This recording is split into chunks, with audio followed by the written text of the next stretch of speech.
beautiful, effervescent Maelynn Watrous.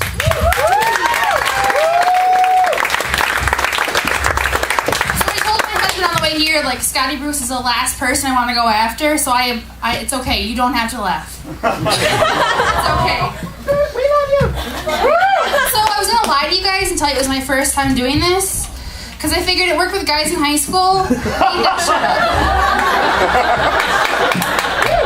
I was trying to come up with some stand-up, but I ended up with a list of things I'm good at and things I'm not good at.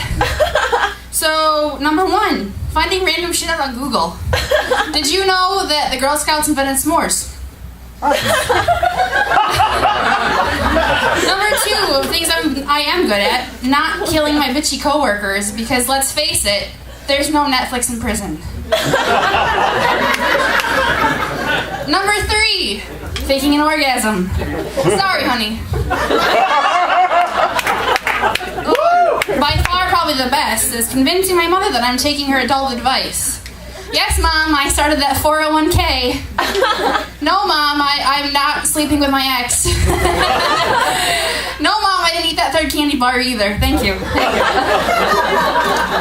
I found there were a few things I wasn't good at, though. First of which I'm not good at is flirting. Unless you ask my husband, in which he says I'm the best. With other men. In front of him. What else am I not good at? Oh, realizing it's time to end a relationship. Like the time I dated a guy for 6 months and I didn't think about the fact that he was checking his online dating profile while we were cuddling on the couch. It's funny, you can laugh, it's okay. So you know that saying, if I had a dime for every time? I really do hate that saying because it gets really old, and I feel like the last couple of months I've seen it a lot on Facebook. Like, if I had a dime for every time my baby made me smile, we still wouldn't give a shit. If I had a dime for every time I went to the gym this week, we still wouldn't give a fucking shit. But if I had a dime for every time I didn't give a shit, I'd be able to afford the high horse I'm sitting on while talking about you guys. Let's see, what else have I got for you?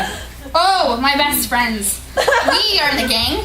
It's a biker gang. Because, you know, when 2 of the 5 of us ride bikes, it makes sense, we're all bikers. Our name's the Pit W's. It stands for Pussies in the Wind. Our logo is a pink taco with wings going into the sunset. Yeah. And one of my friends, though, you know, she's a good friend.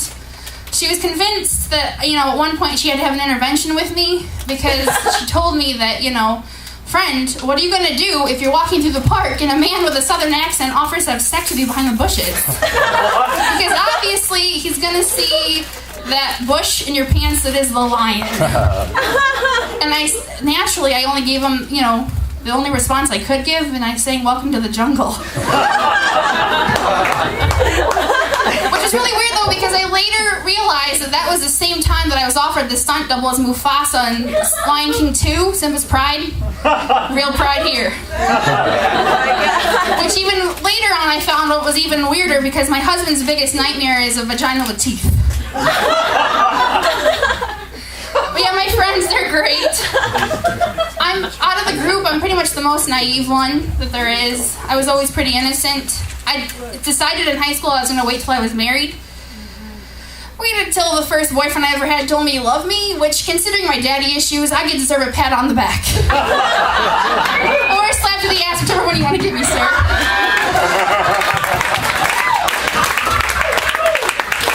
My friends decided when I first started dating, what I really needed to do was learn how to give a blowjob.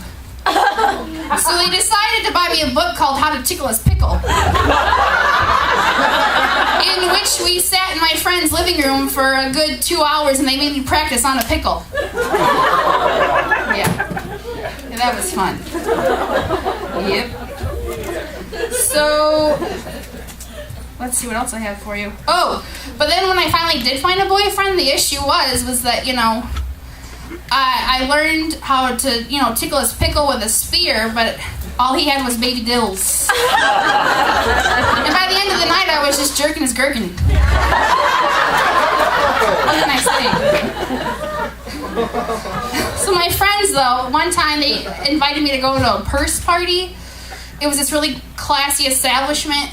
A woman had, knockoff coaches on her kitchen table she was trying to get rid of. They were probably hot, but I don't know. So we're halfway there, and like I said, I was a naive friend, and names have been changed to protect the not so innocent.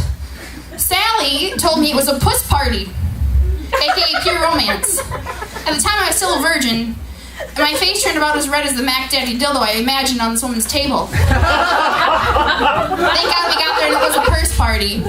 But Sally, who was about this tall and can still wear children's shoes because her feet are so small, we were leaving and, she's going on laughing at me about, haha, you thought this was a fucking puss party.